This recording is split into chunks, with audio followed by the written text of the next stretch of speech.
Je me trouve présentement au domaine Joly de Lotbinière, domaine que vous connaissez par sa biodiversité indigène qui est tout à fait incroyable. Mais aujourd'hui, ou presque ce soir, je m'intéresse à un tout autre sujet et je ne suis pas le seul à m'y intéresser. Sujet relativement mystique. Je rejoins tout de suite Anouk, qui est biologiste au ministère de la Forêt, de la Faune et des Parcs. On parle aujourd'hui de la chauve-souris. Effectivement, on va parler de chauve-souris. Et si on est chanceux, on va en voir aussi. Ben oui. Bien, la nuit tombe bientôt. J'imagine qu'on va être justement dans la zone pour pouvoir faire des observations. Mais là, le ministère s'intéresse à ces petites chauves-souris-là pour une raison très particulière. Oui, on s'intéresse aux chauves-souris parce qu'ils vont très mal en ce moment. Donc, on a 8 espèces de chauves-souris au Québec. Et les chauves-souris qu'on appelle cavernicoles, qui sont les chauves-souris résidentes du Québec, sont affectées depuis quelques années par une maladie qu'on appelle le syndrome du museau blanc. En fait, c'est pas une maladie, c'est une infection fongique. Et cette infection-là décime les populations de chauves-souris résidentes du Québec, donc les cavernicoles. Quand on dit décime, là, à quel point? On s'est vraiment décimé. Donc, on parle de plus de 90 de mortalité chez certaines espèces.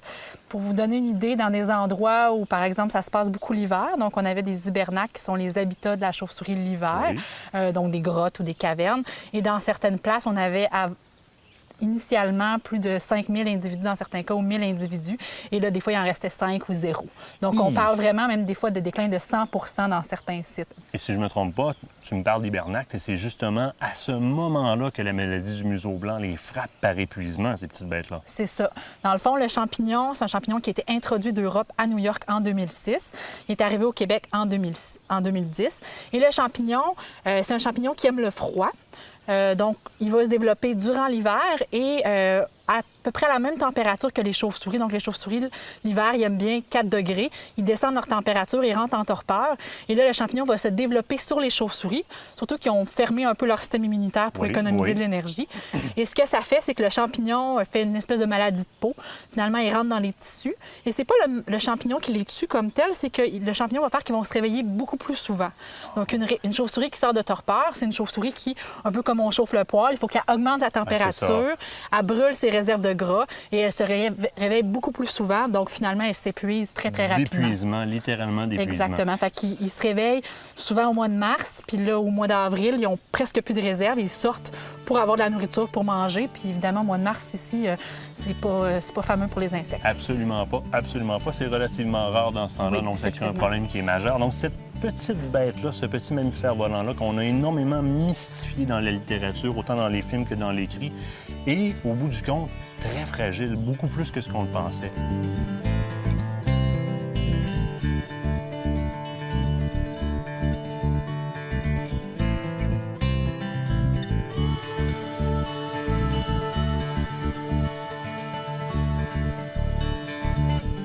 Quand on entre dans le jardin du domaine de Joly, on se ramasse dans un paradis. Juste mes petites plates-bandes à la maison, j'en ai assez à m'occuper comme ça. Mais j'en connais une que ça fait 31 ans qui s'occupe de ce paradis-là. Madame Hélène, comment ça va? Très bien, et vous? Ça va très bien. 31 ans à la direction générale du domaine de Joly.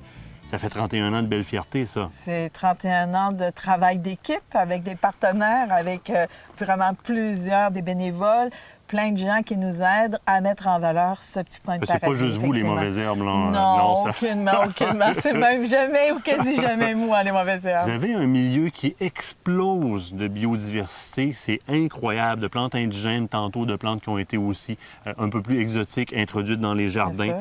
Une biodiversité qui permet aussi la reproduction d'énormément d'insectes qui entrent dans le régime des petites chauves-souris ou de vos petites filles. Puis là, vous voyez où est-ce que je m'en vais. Hein? Là, quand je parle de ces petites filles, je parle pas de ces enfants. Parlez-moi de vos petites filles. Vous vous rendez compte que vous avez des chauves-souris dans votre grenier. Et à ce moment-là, à la place de s'affoler, on se dit, tiens, si on s'en occuperait à la place. Effectivement. Donc, il faut comprendre d'abord que le domaine Joly de Lotbinière, c'est un site historique et il y a différents patrimoines. Et dans les patrimoines, il y a bien sûr aussi le patrimoine naturel. Et dans ce patrimoine naturel-là, bien, ce sont justement tous ces éléments de la biodiversité qui forment un tout. Donc oui, les jardins amènent beaucoup d'insectes différents, mais il y a aussi la colonie de chauves-souris qui, elle, a choisi le domaine Joly de Lotbinière parce qu'elle pouvait manger.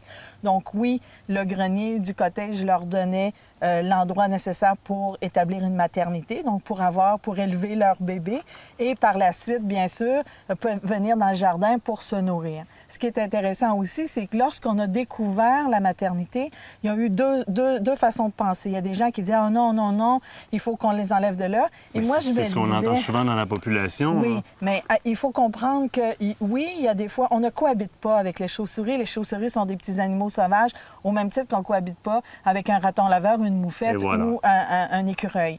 Donc, dans ce sens-là, nous, on a communiqué avec les gens du Biodôme à Montréal et M. Delorme est venu, on a fait un peu une inspection et puis on s'est rendu compte que notre milieu était sec. Écoutez, dans le grenier, aujourd'hui, il faisait plus de 40 degrés. Donc, c'est un milieu qui est extrêmement sec, mais c'est ce dont elles ont besoin, les petites mamans, pour pouvoir justement laisser leur bébé sortir se nourrir en venant manger les insectes du jardin et revenir pour allaiter leur bébé. Et ça permet aussi la proximité avec l'être humain de manière saine, ce milieu sec-là. Mais c'est-à-dire que quand on a restauré les bâtiments, on a attendu bien sûr que la maternité soit vidée, donc les travaux se sont faits tard à l'automne. Puis par la suite, on a fait C'est un gros respect envers l'espèce. Bien, c'est extrêmement important. Donc, parce qu'elle nous rend un service. Donc, on vit, l'être humain est aussi dans cette biodiversité-là. Donc, tout le bien qu'elle nous apporte, je pense que c'était normal, en tout cas pour nous, de pouvoir leur rendre ça. Donc, on a attendu qu'elles aient quitté. Puis ensuite, on a restauré le bâtiment. Mais on a laissé le petit trou au-dessus de la porte où elles entrent et elles sortent. Génial. À sa place pour ne pas les déranger. Donc, le printemps suivant, c'était comme chose faite. Elle ne se rendait pas compte, mais le bâtiment avait été restauré et on pouvait, nous, à ce moment-là, pouvoir l'utiliser correctement. Mais elles s'en sont pas rendues compte. Et là, au moment où est-ce qu'il y a plusieurs personnes qui, à l'annonce d'un endroit où est-ce que les chauves-souris nichent chez eux, s'affolent, vous partez d'une population d'environ 1200 chauves-souris. Tout ça décline. Ça vous rend littéralement triste, là. Moi, ça m'attriste, vous pouvez On n'est pas dans la même savoir. approche du tout. Et c'est un peu ce qu'on essaie de faire au niveau de la conscientisation sociale. Si on sait maintenant qu'autour de nous, il y a encore des chauves-souris qu'il faut communiquer avec le ministère, il faut vraiment le dire pour que, justement, le ministère puisse prendre en compte cette nouvelle maternité qu'ils vont avoir découvert. Mais c'est aussi le rôle que chaque humain a à faire envers cet être de la chaîne alimentaire, ou si vous voulez, ou de la biodiversité de notre jardin. Et malheureusement, bien sûr, avec la maladie du museau blanc, bien, les petites filles, présentement, bien, elles ne reviennent pas. Donc, c'est ça qui m'attriste, c'est que passer de 1200 à 52 cette année, c'est vraiment désolant. Mais en même temps, il faut qu'on puisse encore, à quelque part, en profiter. Donc, moi, je dis, si les gens ont chez eux des chauves-souris, n'ayez crainte, les chauves-souris, elles ne s'attaquent pas aux gens, elles ne se pognent pas dans les cheveux, elles ne mordent pas dans le cou. Donc, ce sont vraiment des petits mammifères qui sont attirés justement par les insectes et qui vont se nourrir tout simplement. Et si elles viennent près de nous, c'est souvent parce qu'on a une lumière près de nous, puis elles viennent se nourrir tout simplement en étant auprès des gens. Mais là, simplement. vous, dans votre cas, vous avez pris quelques dispositions au niveau de l'emplacement. Où est-ce qu'elle niche? Oui. J'ai vu tout à l'heure que vous avez recouvert le sol. Oui. Vous approchez pas trop non plus. On a fait un troisième plancher aussi pour vraiment isoler en dessous où les humains sont et aussi le grenier. Donc, le grenier est vraiment pour les petites mamans chauves-souris, pour les petites filles. On leur touche pas. On n'entre jamais en contact. Écoutez, je ne suis jamais entrée en contact avec une chauve-souris depuis 31 ans. On les protège, on protège leur habitat, mais en même temps, on ne cohabite pas avec elles. C'est pas un animal qu'on peut flatter comme un chat ou un chien. C'est un animal sauvage et on doit respecter justement ce côté sauvage. Et si vous vous posez la question sur la qualité des plantes qu'il y a ici sur place, moi, j'ai une partie de la réponse pour vous. Je pense que les petits cadeaux qu'ils déposent dans le grenier vous sont fort utiles côté jardin. Effectivement. Et c'est M. Jean-Claude Vigard qui, lors d'une visite, me disait « Hélène, c'est de l'or noir! » Donc, imaginez. Le guano en tant qu'engrais. Le guano est récolté à chaque automne. Après le départ des mamans, on ne va pas dans leur grenier, dans leur habitat le temps qu'elles sont là. Donc, quand elles ont quitté, l'on récolte le guano. Et au printemps, c'est ajouté simple, au avec compost. la polythène, et voici, on fait un cône et on envoie ça. Et regardez ce que ça donne comme jardin. Imaginez les tomates chez vous. Madame Hélène, un gros merci. Merci une belle beaucoup. histoire. À bientôt.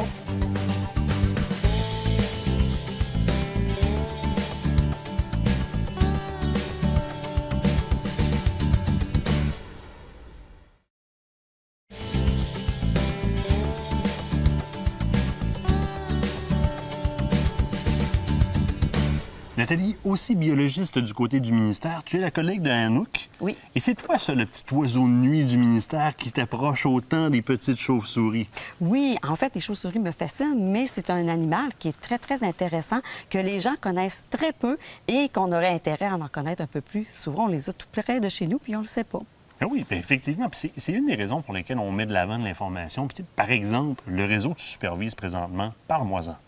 Oui, on est en train de mettre en place un réseau de suivi des maternités pour savoir où les chauves-souris ont leur maternité. Les maternités de chauves-souris, c'est les endroits où les femelles se réunissent pour avoir leurs petits durant l'été. Alors, nous, on veut savoir où elles sont parce qu'on ne les connaît pas. On en connaît quelques-unes au Québec, mais les autres, on ne sait pas où elles sont. Mais là, comment on s'y prend pour trouver ces petits repères cachés-là? En fait, le Québec est très grand, donc on peut pas parcourir le Québec À au pied, complet. Non, même en voiture, on peut pas. Alors, ce qu'on a fait, c'est qu'on a demandé aux citoyens, on a fait un appel pour que les gens nous envoient les mentions, les endroits qu'ils connaissent où il y a des maternités, où ils savent qu'il y a des maternités. Ça peut être une maison, un chalet ou une demeure tout près, ou ça peut être des arbres aussi. Alors, on a demandé aux gens de nous dire où il y avait des maternités. Donc, on signale les observations majeures. Oui. Et de là, toi, tu prends en main. Donc, il y a une certaine observation, il y a une certaine veille qui se fait sur ces maternités-là. Puis, à partir de là, ton travail à toi, là, c'est quoi? Parce qu'on t'appelle l'oiseau de nuit, c'est pas pour rien. Ça a l'air que tu sors souvent la nuit. Effectivement, oui. On sort, je suis pas toute seule, parce que souvent, quand on va à ces maternités-là et on fait des décomptes. On se rend sur place, on contacte les gens qui nous ont appelés, les propriétaires, puis on lui demande la permission, bien sûr, et on se rend pour faire un décompte. On va observer les chauves-souris à leur sortie le soir pour être en mesure de savoir combien il y en a à l'intérieur. Et ça nous donne un bon indice sur l'état de la population, puis comment que la population va. Et là, dis-moi ce que tu fais. Ce qui m'intéresse, là, c'est surtout, là tu es ici, là, à la tombée de la nuit, là, tu sais que les chauves-souris vont sortir. À partir de là, ta mission à toi, c'est quoi? Comment tu t'y prends? Bon, en fait, ici, c'est facile parce qu'on sait que la maternité, il y a une seule sortie, parce qu'il peut y avoir plusieurs sorties par lesquelles les chauves-souris vont voyager. Ici, il y en a une seule. On s'installe confortablement parce que c'est important, c'est long. Quand on fait le décompte, ça peut durer 1 heure, 1 heure et demie. Il faut avoir les yeux toujours fixés sur la sortie. On utilise une lumière et qu'on pointe pas directement sur l'ouverture, mais juste à la base. Pour pas les effrayer? Pour pas les effrayer, parce qu'ils vont sans ça, ils vont avoir peur de sortir. Il y a trop de lumière. Eux autres sont habitués à sortir la nuit. Donc, on fait une lumière à côté juste pour être capable de les voir sortir et on les compte à chacune qui sort. Donc, ça peut être quand même assez laborieux parce que des fois, ils peuvent sortir plusieurs à la fois, mais parfois, il faut attendre 15 minutes entre une autre batch de sortie, comme on peut dire. Et là, tu procèdes, en même temps que tu fais ce comptage-là, tu procèdes à une certaine identification. Oui. Mais pas à l'œil nu. Non, parce qu'on passe trop vite, on ne peut pas les identifier. Alors, on utilise un appareil qui s'appelle un anabatte. C'est un appareil qui permet de capter les sons des chauves-souris, des cris des chauves-souris, les colocations, et ça les rend audibles à l'oreille. Oui, parce qu'on ne les entendrait pas comme ça, là, sans appareillage. Non, on ne pourrait pas les entendre. Et je peux vous donner un exemple du type de son qu'on entend. Juste c'est sensible, très ça? sensible. Juste la friction. Et là, tu sais quoi? Tu as des sons. Oui. Et ça te permet de les identifier, mais de quelle façon? Tu réécoutes ton appareil? Non. En fait, ce que l'on fait, c'est qu'on prend les sons et on les amène à l'ordinateur et on transforme en mégahertz. Donc, c'est comme on est capable, avec les fréquences, chaque chauve-souris a un cri selon une certaine fréquence et la fréquence selon que l'on a nous permet d'identifier l'espèce. Ça, c'est génial. Avec la fréquence qui est émise par le cri, tu peux identifier directement l'espèce. Oui, effectivement. Sauf un petit bémol sur les myotis, qu'on a de la misère à les différencier des espèces, mais on peut le faire avec certains autres appareils. Hey, t'as un beau travail. Oui. Un beau travail d'oiseau de nuit, puis je te remercie. Bien, ça fait plaisir.